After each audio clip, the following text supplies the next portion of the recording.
What's up? What's up? What's up? You are listening to her in the huddle on WOVU 95.9 FM. This is your girl, Rachel Hill, the First Lady of Sports, and I am here with Cleveland Kate. Cleveland Kate, how are you? I am wonderful. How are you doing today? Good. I guess I should turn on y'all microphones, huh? Hello, hello. I'm pretty good for a we're a bunch of losers Monday.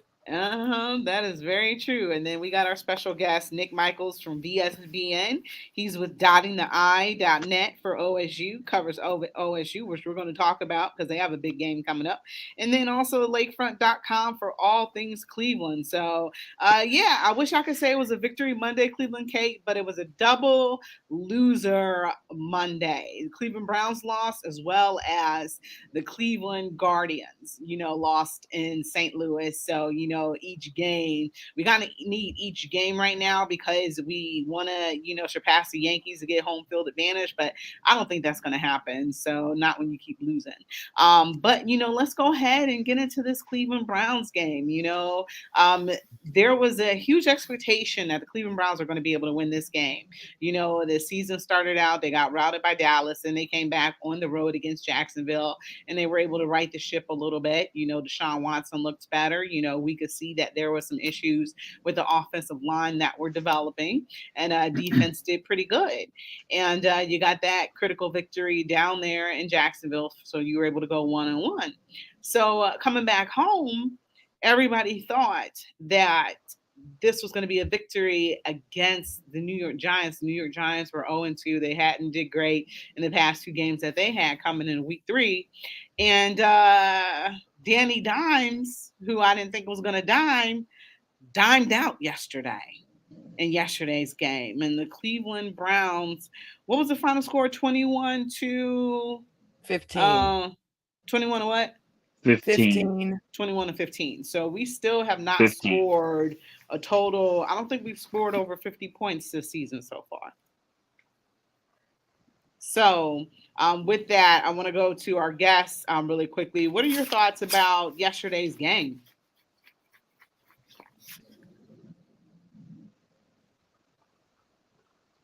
Nick, can you hear me? Yeah. Sorry, I didn't know you were going to me first. I thought you were going to Kate. Kate, you want to go? I'll go. We had 69 yards rushing yesterday, Rachel. I don't know what else I need to say. We had 69 yards rushing. I don't know how you think you're going to win a game in the NFL with 69 yards of rushing. Yep. And I lost track of the sacks. What was it, 7, 8, 12? I don't know how many times. That I blame that loss on the line and the injuries to the line, not being able to protect Deshaun more than I blame Deshaun. I mean, he had almost 200 yards of passing yards. We just couldn't run the ball. We got line issues. We got injury and line issues. Already, and it's only week 3. So why do you think that? Well, I didn't get a chance to, get Nick, but I was just going to go into my next question. But Nick, go ahead. So usually we interview our guests first, so that's why I went to you. But go ahead. I'm sorry. Nick. No, you're fine. So what were your impressions of yesterday's game? I mean, Kate really hit the nail on the head. You talk about the 69 yards rushing. Deshaun Watson sacked 8 times yesterday. That's pitiful. I know you lose another starter on the line and so many injuries, but last year they had injuries and they were able to play next man up, and it's just like this year they almost act like they have a bunch of practice squad guys backing up the starters. So yeah, it was, I actually did go back and watch the replay, and the sad thing is, as bad as the Browns played, New York kept leaving the door open, and the Browns had about 4 different chances to come back and win this game, and they just could not drive down the field and win. I honestly thought they were going to win the game yesterday multiple times because the Giants kept leaving the door open. But again, I want to attack the play calling because I thought outside of the line being bad, Stefanski was all over the place again. It seems like just like Dallas, he just had no consistency in his play calling. You would think after Jacksonville he would get into a rhythm, but he's back to game one almost. It was that bad. He back to being Kevin Stefanski. Yeah. I mean, and some of those penalties were incredibly costly. When you've got a turnover that's called back because of a roughing the passer, Newsome had no business. He was putting his hands up on on Daniel Jones's helmet, thought he was being funny. Dude, that's contact with the helmet. That ball's coming back. So you can't do that stuff. You're not good enough to do that stuff. I'm very concerned about the play calling. I didn't feel like they ever got into a groove. There's one thing, like some teams try to keep the defense guessing. There are other teams, and there are good teams who are like, listen, this is what our game plan is. This is what we're going to do. Stop us. And we don't have that. Run the ball, throw the ball, whatever it is you're going to do something. I'm still not clear on what our identity is. And I think maybe my bigger concern is the fact that we don't play well at home. We do not play well at home. We didn't last year, and we're off to a terrible home 0-2 this year. I don't understand why they play so bad at home. Last year we went 8-1 at home. So that was actually 1 year that was a little different. It's just ironic. Last year they had so many injuries, so you really can't use the injuries as an excuse because they won all those games last year with half the team being hurt. And so that's why I was really puzzled at why they played so bad with the backups, because last year, I mean, the backups played better than the first string. Yeah. That's my grandson, Gabe. Hi, Gabe. All right. Go. Yeah, so why do you guys think they've abandoned the running game so soon? 69 yards rushing. I don't know how you're going to win an NFL game if you don't rush the ball. Obviously the rush opens up the pass. So why do you think that, they abandoned it? Is it because the offensive line is so terrible or what? Because even with them abandoning the running game, Deshaun Watson still hasn't gotten a 300-yard game yet. Is that a concern to you guys at all? I don't need 300 yards out of him if I can get 100 yards rushing. You know what I mean? Abandoning the run is what hurt him even more and led to some of those sacks, because that defense knew you weren't running. They knew you were passing. They came in on you. It's not like he was holding the ball for 4, 5, 6 seconds looking for a target. They were hitting him in under 3. So I can't even fault him and say he's holding on to the ball too long. They were all up in his business immediately. And if you at least do handoffs and try to run the ball a little more, maybe it slows that defensive rush down to where he can have a count of 3 before he's got to get rid of the ball. Exactly. Go ahead. I'm sorry, Nick. No, I was just going to add to that. Great point. I think not only do you run the football more, but that's where Stefanski just gets too set in his ways. And I hate to just keep attacking him, but it was one of the worst play calling performances that I've seen from a coach in a long time, for the simple fact that when the line's not playing well, what do? You run the football, you get bubble screens, you get wide receivers in motion, anything to get the guys the ball, in order to kind of set the defense back from blitzing so that you can actually throw the football down the field. Yeah, we did none of it. The only thing I liked about his play calling yesterday was I loved going for 2 when we got that touchdown and got it to 13 points, because, the announcers are like, well, now, 7 wins it. It's not a tie. And I'm in my head thinking, well, now 2 field goals ties it, because I didn't have any faith that we were going to get another touchdown. I'm like, just get me into field goal range. Give me 2 field goals to tie it up. Something, you know what I mean? We never sniffed the red zone again after that. Even though we had a few opportunities, we were able to get the ball back because the Giants were not able to convert. So it turns out the record, I don't know if you guys saw that Chiron yesterday, that the last time New York Giants had 8 sacks on the Cleveland Browns was in 2016. So it's happened before. And, when Sean Watson was getting sacked like that and they hit 8, I almost thought about when they got after Justin Fields. I think it might have been his rookie year, and they sacked him, 9 times? So I started to kind of have flashbacks. Do we at all know what the record is for getting sacked? No, and I don't even want to look it up. I just want to. We were heading that way. Yeah, I just, again, even with Miles hurt, we did not allow them to score a point in the second half. They put up 21 in the first half, did not score in the second half. That was it. And we had all day to catch them. It's our own fault that we didn't win this game. Even as tired as the defense was, because they had the ball more than we did, it was a poor performance. And for me, it's that you've got to call plays, back to Nick's point and my earlier one. Kevin's got to call plays that will force the defense to give Deshaun time to throw. Do something to give that one more second on a couple of those sacks is all he needed. One more second in the pocket. And I'm not asking for 6-7 seconds. I'm asking for 3. Can I have 3? I mean, his play calling did nothing to help with that. It was very predictable and very boring, and their defense had no problem stopping us. Yeah, because, you're supposed to play call to some of your strengths. And at where I'm looking at this team, my question to y'all is, where are their strengths? Because I'm trying to figure them out. So, what can he play call to? Because running isn't a strength, but just because you're not running the ball doesn't mean give up on it. I didn't really see a ton of screens or anything like that yesterday to get the running backs involved in them, get them touching the ball and stuff like that. All we pretty much saw was pass plays.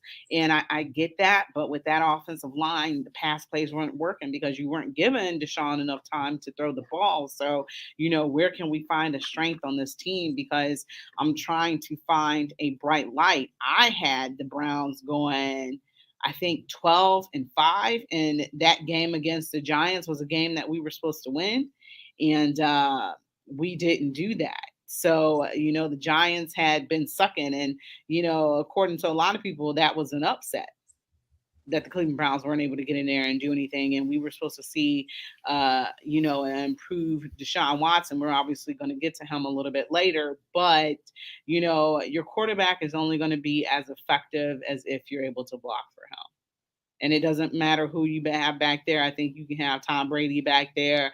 And, when you got him running for his life, and then, one of the things he's showing off his escapability as well, too, in the pocket, so that's something that we're getting, but he's not going to be able to escape everything.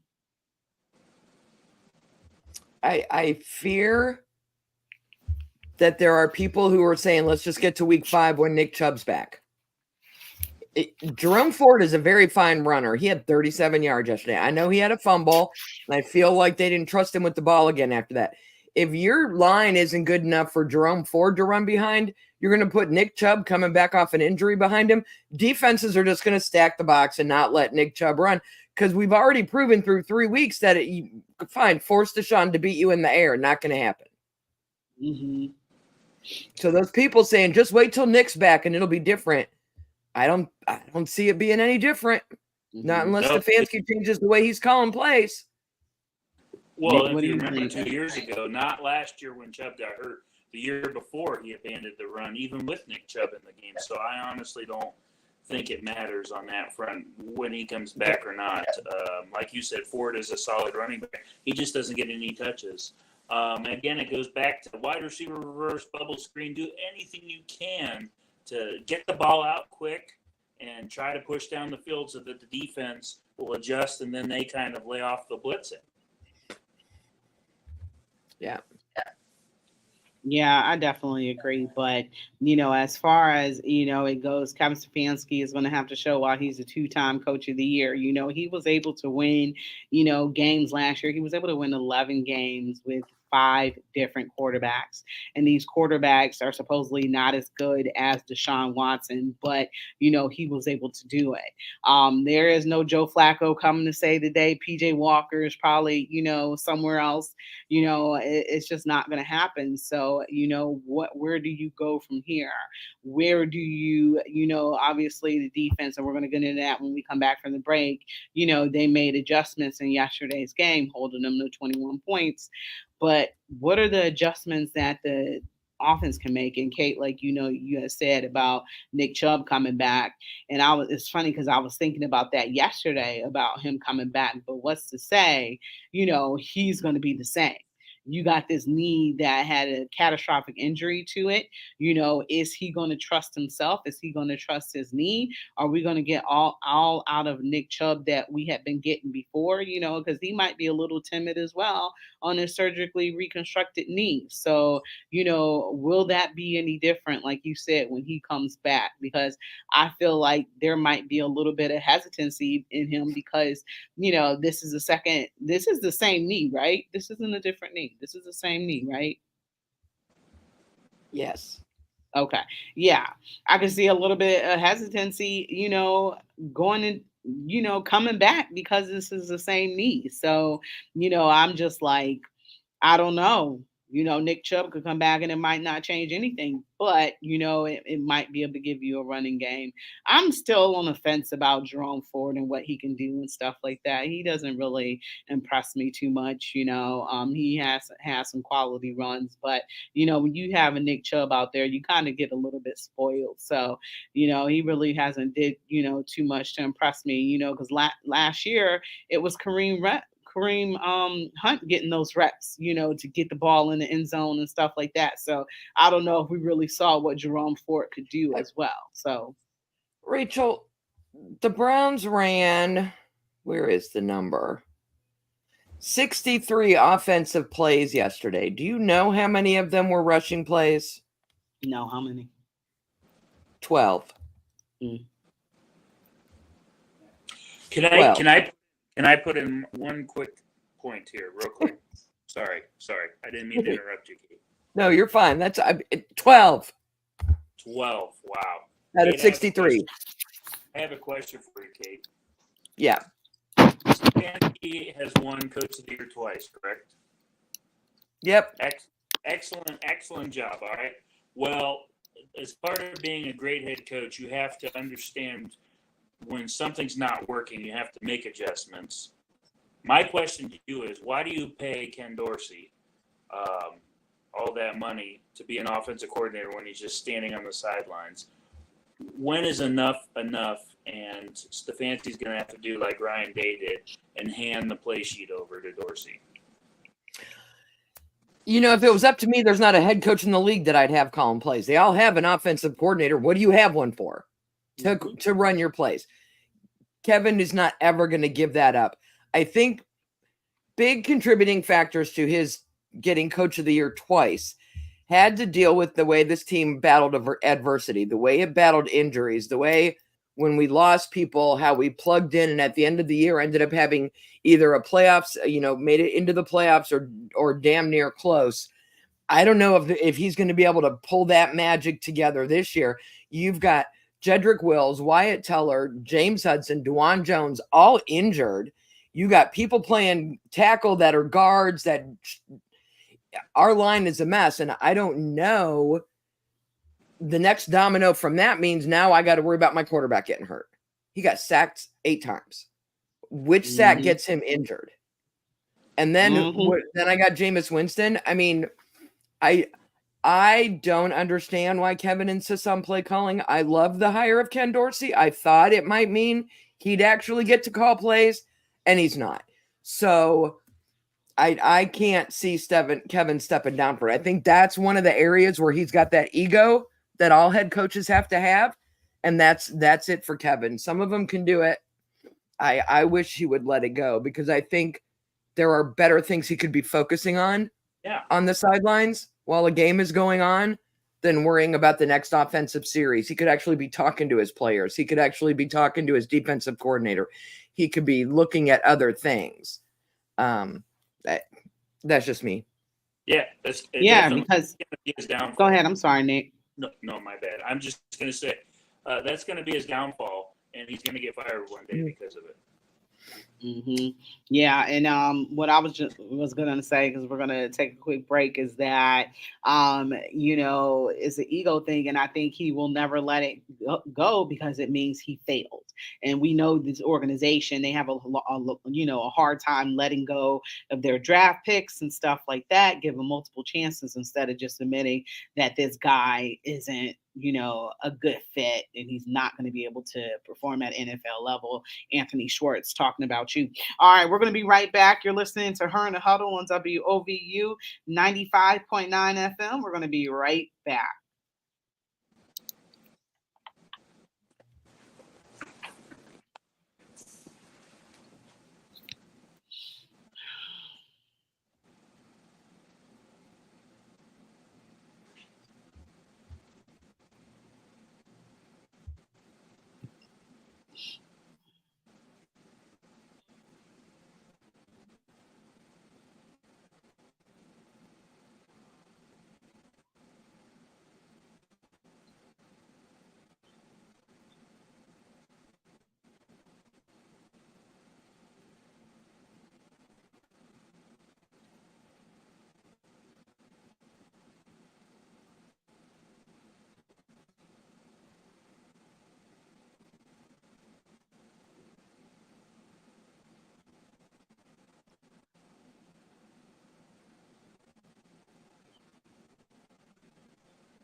Rachel, can you hear me?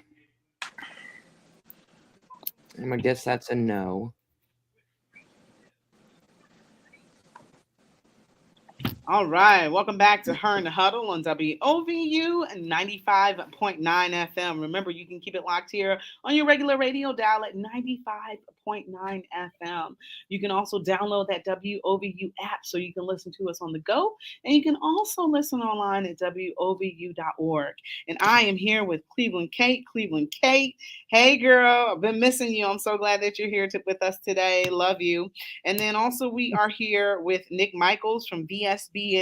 He's dotting the I.net for OSU. He covers the OSU Buckeyes, who we're going to get into, and the lakefront.com for all things Cleveland. So, you guys yesterday, the game started out, there was a play on special teams that was made, a fumble. And then the first pass, was for a touchdown. That was one of the records for us too, because we haven't did that in a long time, had first play touchdown in a game in a lot of years. So, that stadium erupted with excitement, and, everybody thought that this was going to be a cake day. And it turns out it wasn't. It was terrible for the offense. But, let's get into the defense. The defense, had a great game. They didn't at first, they were kind of letting, Daniel Jones pass wherever he wanted to and kind of have his way.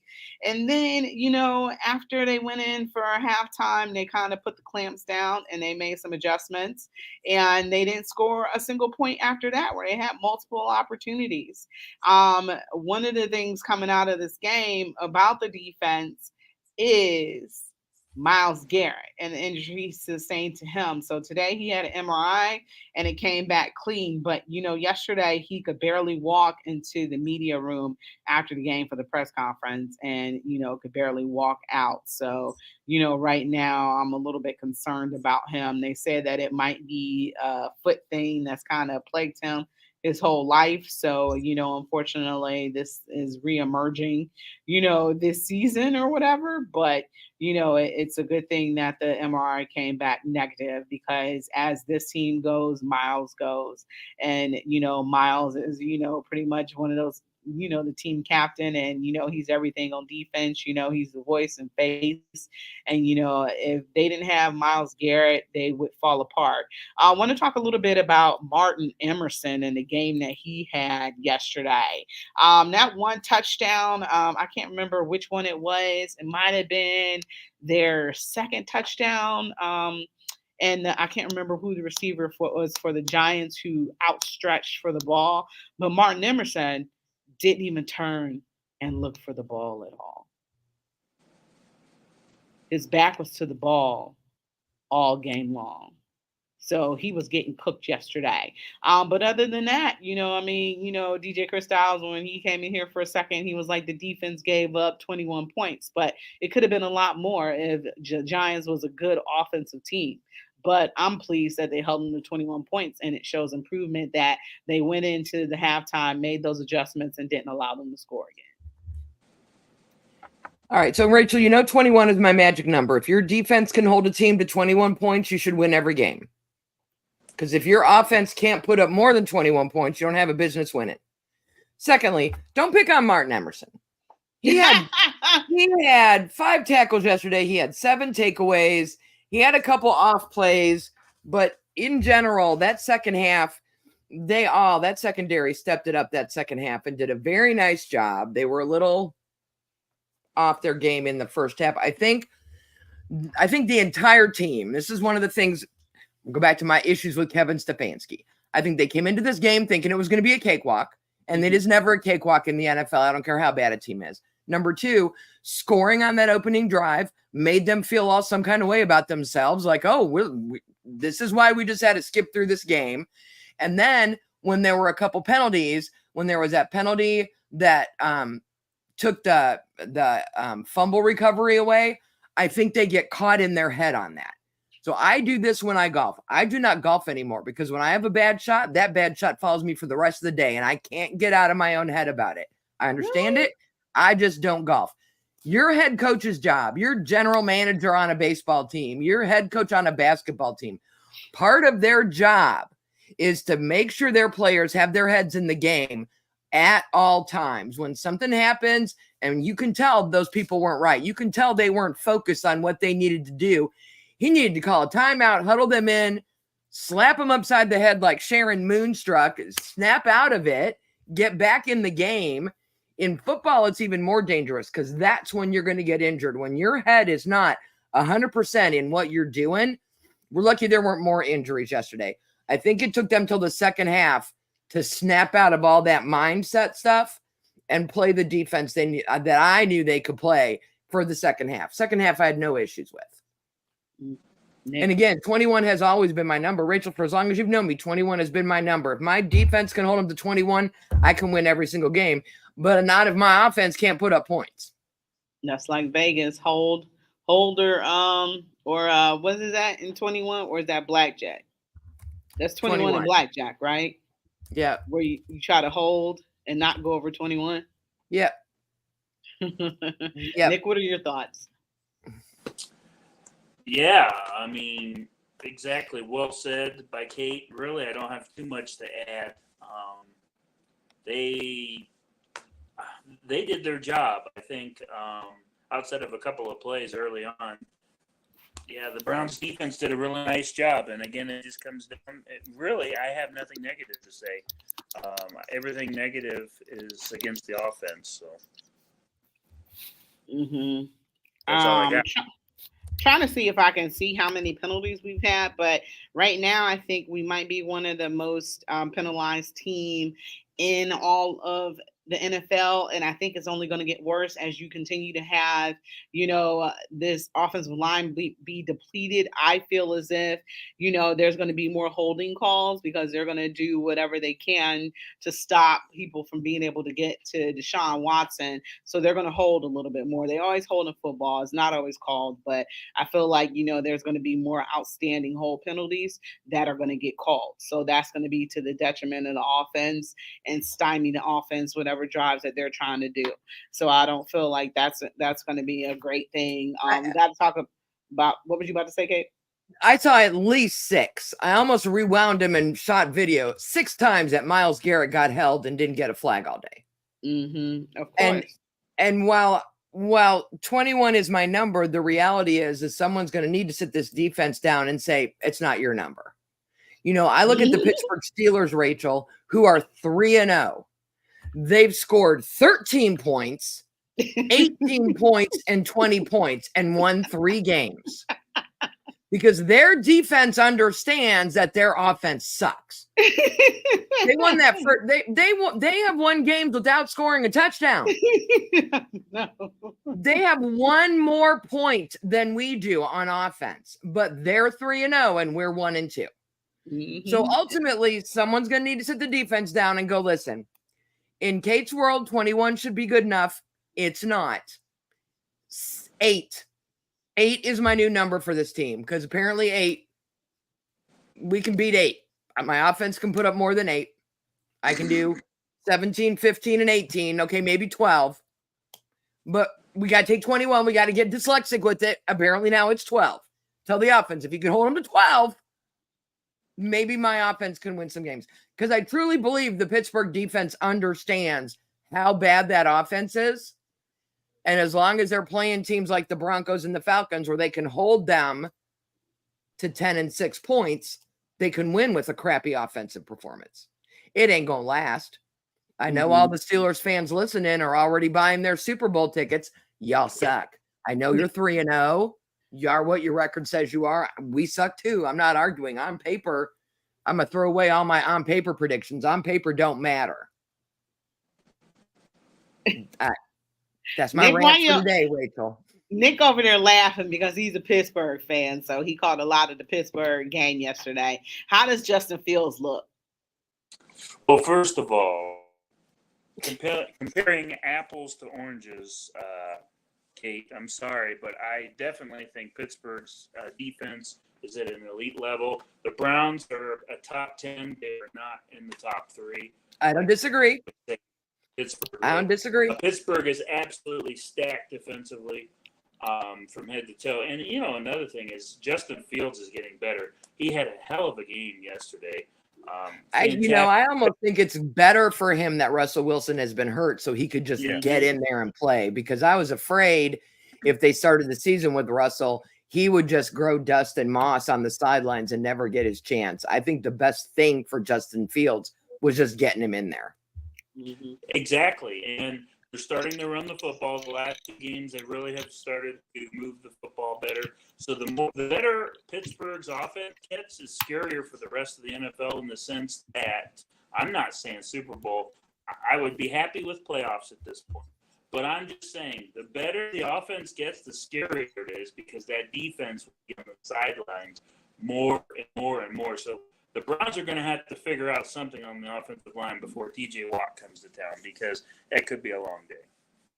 I don't disagree. I don't disagree with anything you said. And I think the highlight of what you said is the offense needs to continue to improve, because that defense can't last all season having to carry this team the way they've been.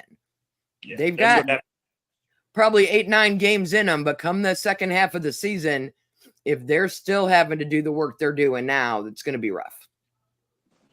All right, guys, we're going to go ahead and take a quick break. Nick, can you hold that thought for me? All right, we're going to be right back. You're listening to Her in the Huddle on WOVU 95.9 FM. We'll be right back.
All right. Welcome back to Her in the Huddle on WOVU and 95.9 105.9 FM. This is your girl, Rachel Hill, the First Lady of Sports, and I am here with Nick Michaels, who is our guest. He's from VSBN. He writes for dottingthei.net for OSU and the lakefront.com for all things Cleveland. And I got Cleveland Kate with me. So one of the things, you guys, Nick, you were about to say something before we went to break. I told you to hold that thought. What were you about to say? I'm sorry. No, that's fine. I was pretty much wrapping up. We were talking about Justin Fields in Pittsburgh, and, the Browns are going to be in a similar position that Pittsburgh was in last year. Pittsburgh's offensive line was terrible. The quarterback position, Watson's struggling right now to find consistency. So Cleveland has to do everything in their power in the next couple of weeks to figure out their identity, because if not, their defense is going to get absolutely gassed. Miles is going to get seriously injured, which I hope is not the case, obviously. You don't want guys starting to drop like flies. So I think that the blueprint is there of what not to do. And, so that's all.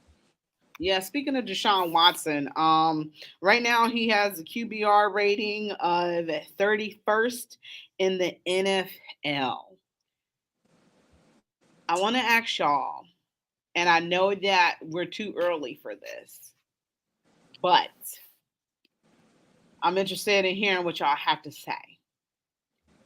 Do y'all possibly think that there could be a possibility of benching Deshaun Watson? No, not unless he gets hurt. No. They're going to ride or die with him. They're paying him too much money. If he's healthy, he's going to play, and they're going to blame it on the line and everything else on why he's not playing well. Mm-hmm. Yep, I agree. I think at this point,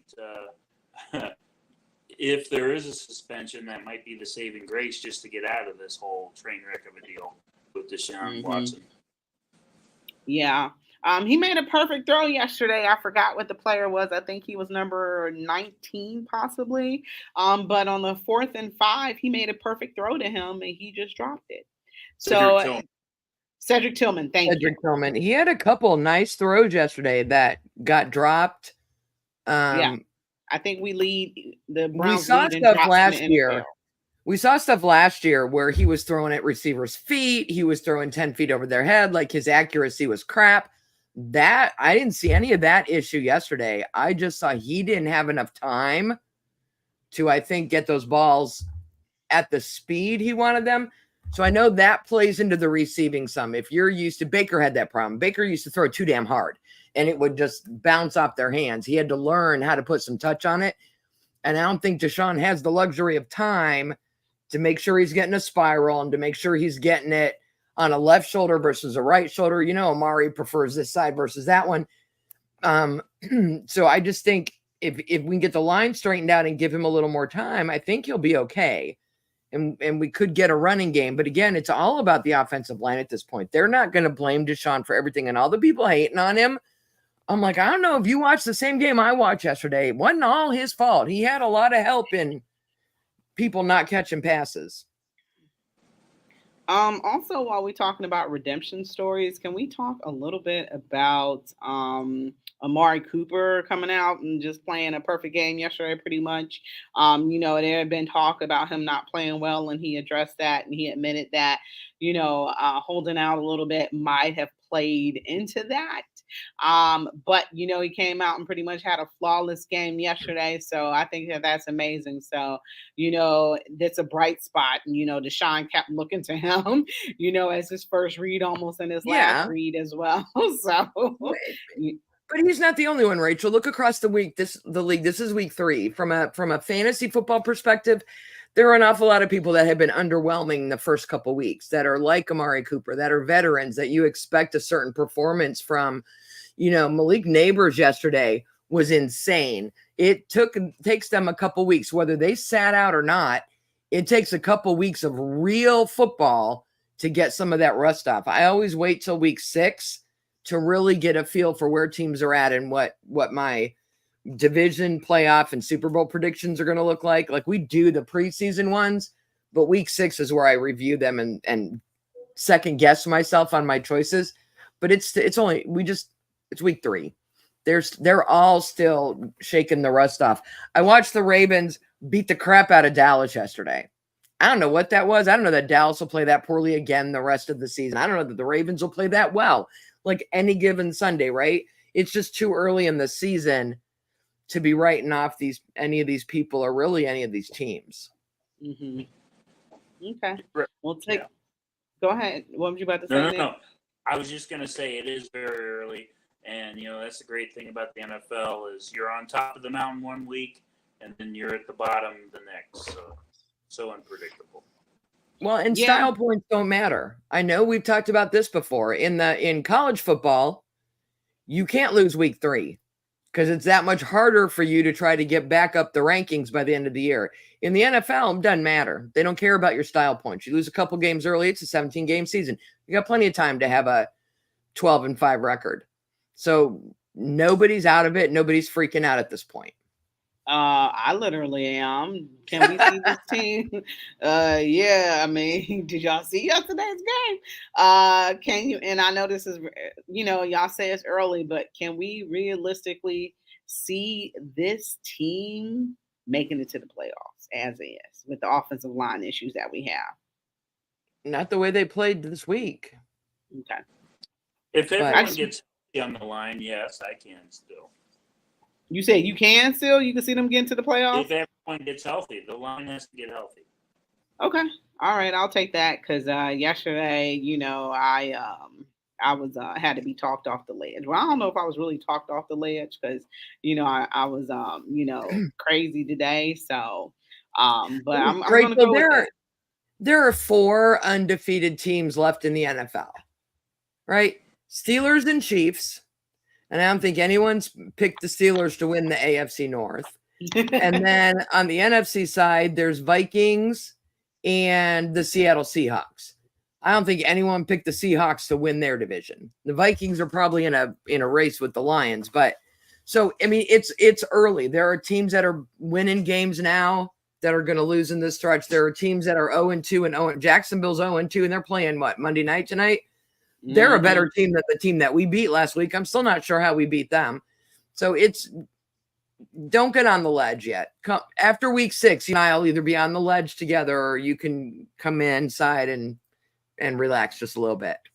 Yeah. For the record, I picked Pittsburgh to win the division. Mm-hmm. Okay. Is that because you're a homer or do you really believe that? Because I don't know that they can take the Ravens. I hate the Ravens, but I don't even know that I don't know what's going on with the Bengals. I don't know that the Bengals can take the Ravens off the top of our division. No, I seriously picked the Ravens, Steelers, Browns, Bengals. That was my order. Is there 2 Monday Night Football games? Yes, and again next week. Why are they doing that? And they start like 45 minutes. It's not like there's a 4:00 and it's ridiculous. I can't stay up that late for a Monday Night Football game. Who does Cincy play? Buffalo and Jacksonville's the first game, and then Cincinnati is hosting Washington.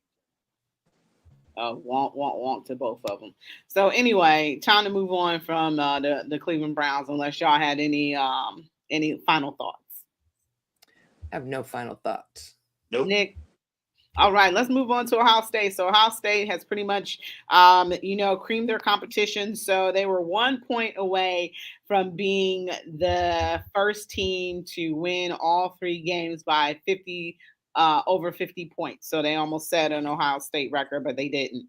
So, they have a real test this week going on the road against Michigan State to a 7:30 game. So I'm looking really forward to this game because I think this is a real test for Will Howard and how good of a quarterback that he's going to be able to be for this team. What are your thoughts about that, Nick, going on the road, going against Michigan State? Well, Michigan State is coming off a really tough loss and a bad loss to Boston College in a game where they were up double digits and they should have won. So they're a little sour, so you kind of add that to the mix. So originally I thought maybe a 2-3 touchdown win, but since you add that in And every time it seems like Ohio State goes up to Spartan Stadium, the officiating is kind of super tight up there. And Ohio State, for some reason, never plays well in that stadium. I don't know what it is. Every time they come to the shoe, it seems to be no problem. But when we go up there, it's always a tough road, hostile environment. They're going to be up. That's their biggest home game of the year for the Spartans. So everyone's going to be excited. I do think that Michigan State will put up more of a fight than people think, and I think it's going to be a little closer, especially in the beginning. Rachel, going back to the Marshall game, they actually got off to a slow start. Marshall drove down the field, and they really mucked it up. That was their game plan to kind of slow it down. And Charles Huff did an amazing job with his game plan. And for the first half, Marshall was in it. It was 28-14 at halftime after they took a 7-0 lead. So really, they weathered the storm. The turning factor in that game was they lost their quarterback on the second play in the second half offensively. Stone Earl, who had really been doing some damage on the ground against the Buckeyes, I think Ohio State still would have pulled away, but he at least made it a little interesting. And I think it was due for Ryan Day, because I was in the press conference, and he definitely have several things to work on. Defensively, the kicker kept kicking it out of bounds. So I think they needed this sloppy performance. I say sloppy 49-14. Really, it was good for film purposes so that they can get better this week. And I know Coach Day is really going to be pounding them hard at practice. But yeah, Michigan State, it's always a fun matchup.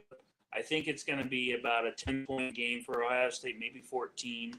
I would be pleasantly surprised if they are able to make it a little further than that. But yeah, it's a rivalry game. Michigan State over the years has been famous for throwing some upsets. Playing spoiler. Yeah. Yeah, Sparty plays the Buckeyes tough every year. Their season hasn't gone well. I know they beat Prairie View like 40-0, but Florida Atlantic, they only won by 6 points. The Maryland game, they won by 3, and then they lost the Boston College game. So they're going to be coming in with an attitude. They always do. But I think they're also going to be looking at their schedule. They got Oregon the week after us. And the Buckeyes had a bye like week 3. So they've only got 3 games in the books where Michigan's already played 4. I do agree. I think it's going to be a closer game than I would like it to, less than 14. But the Buckeyes are a second half team, always will be, always have been. And that's where they tend to put it on. I think that 49-14 win makes, if you just look at that, it looks like, oh, they just rolled over them. But Nick, to your point, they lost their quarterback in the second half. I don't know what that score would have looked like without that. I hope Ryan Day's got those kids watching film and telling them how lucky they are that they beat them that badly, because I don't know, man, it wasn't looking like it was going to go that way. So we'll see. I think we'll handle Sparty, but I think it's going to be a game. Nick, you were holding up 2 fingers? Yeah, they lost 2 quarterbacks, Kate. Their backup got both hurt of as well. them. So they ended up starting true freshman Cole Pennington, who was the son of Chad Pennington. See, so. What type of name is Stone Earl? I love that. That's a good name. He was very talented. I was impressed with him. He was tossing the rock pretty well. I honestly think that he could be a transfer target for one of the big programs next year. I don't think they're going to keep him in Marshall. I liked him. Probably so. Yeah. So we're going to take a quick break right quick. And when we come back, we're going to talk some Guardians. You're Central Division champions, and they're headed to the playoffs. So we're going to talk Guardians when we come back.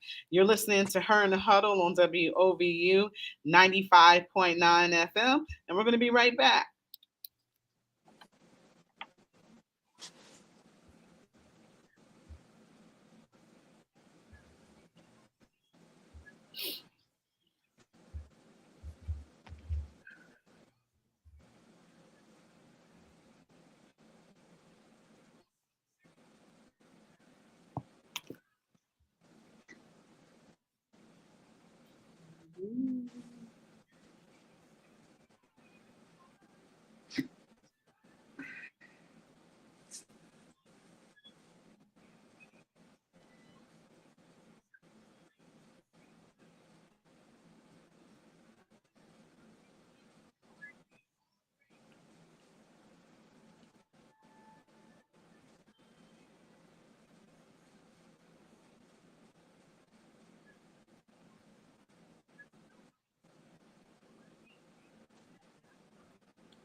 All right, welcome back to Her in the Huddle, WOVU 95.9 FM. This is your girl Rachel Hill, the First Lady of Sports, and we have Nick Michaels with us as our guest from VSBN, and we have Cleveland Kate with us as well. So Cleveland Kate's always here though. So happy to be here, guys.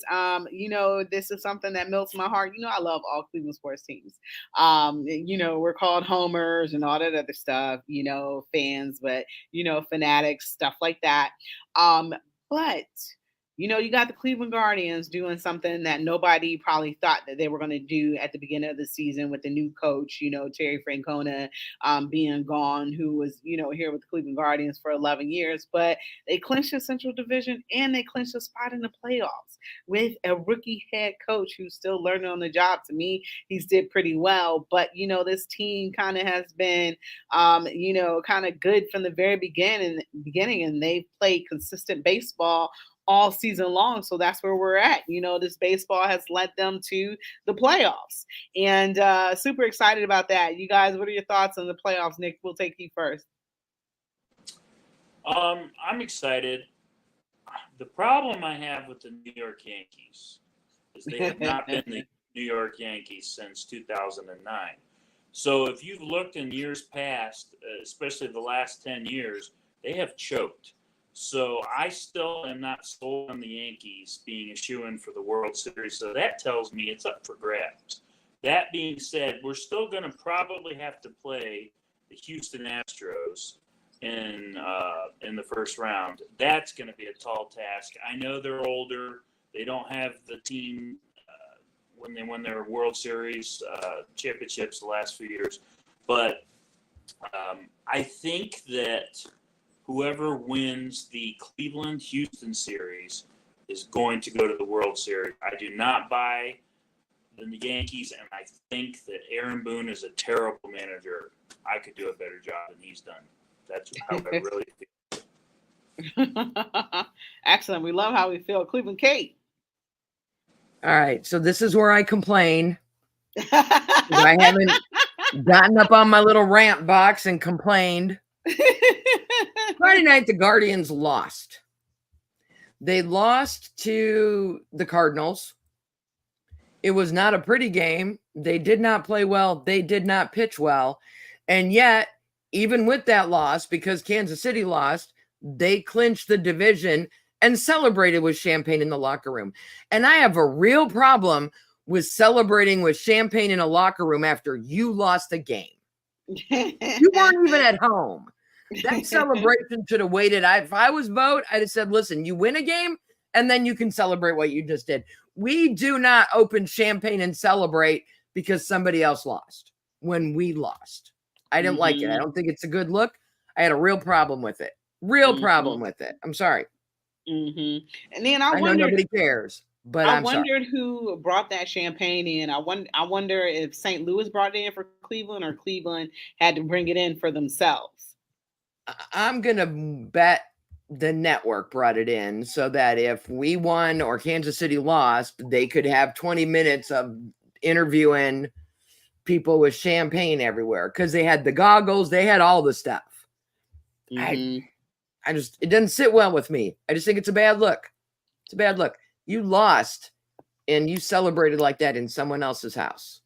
Yeah, and they shouldn't have lost those games. Yesterday, I forgot who the reliever was that came in there and had a wild pitch that enabled St. Louis to score and win the game. So, that definitely sucks. And then they were getting blown out Friday night. And I've been having to do some studying for a test. And I had stepped away for a second to go back and study. And then I come back and it was 6-5. And I was like, whoa, I can't believe that just happened. So, that was kind of amazing. But they ended up losing that game by 1. So, they lead the league in comeback victories, but they were not able to come back those 2 games. Nick, it's interesting that you mentioned that they're probably going to face Houston. Well, they have Houston the last 3 games of the season. So that's going to be a great test for them and a good yardstick to see, get a good measurement of where they're going to fare against the Houston Astros.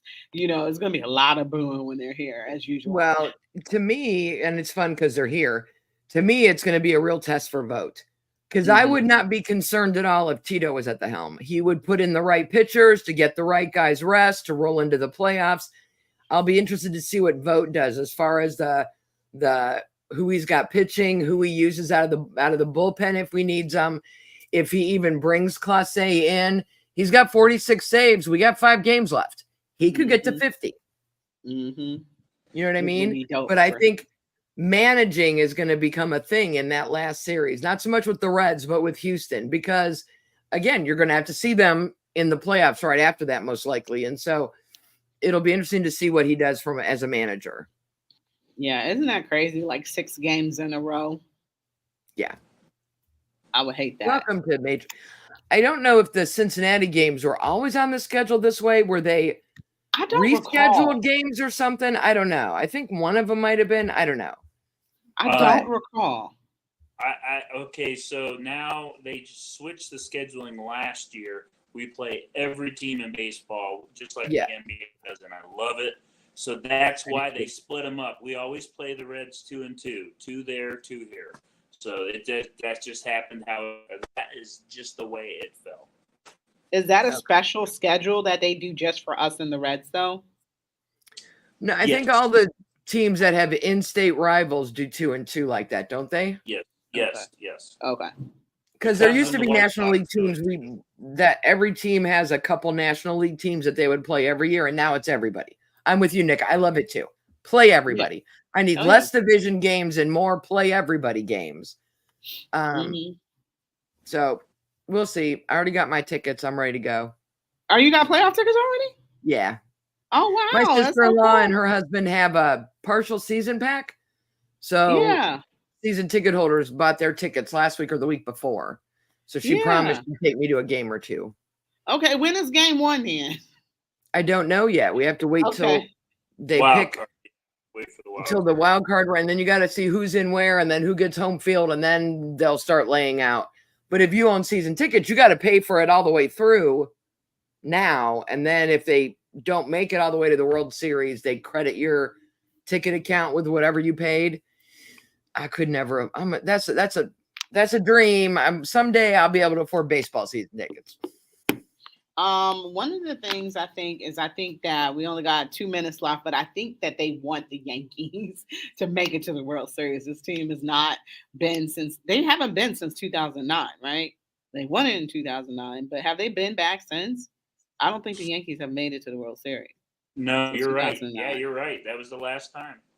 So, the Yankees is, the team for, Major League Baseball and stuff like that. So I think they're going to do everything possible to have the Yankees get to the World Series. I don't see as many kids in Yankees gear as I used to.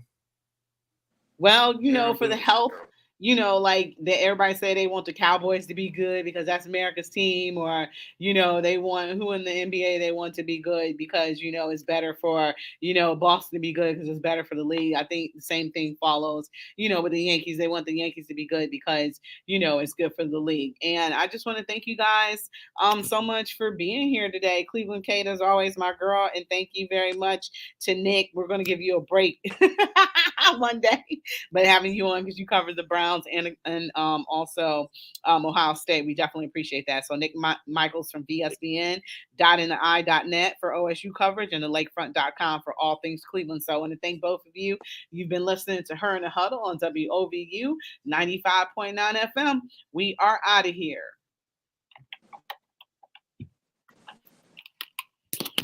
Thank you so much, y'all. I appreciate it. All right. See you guys.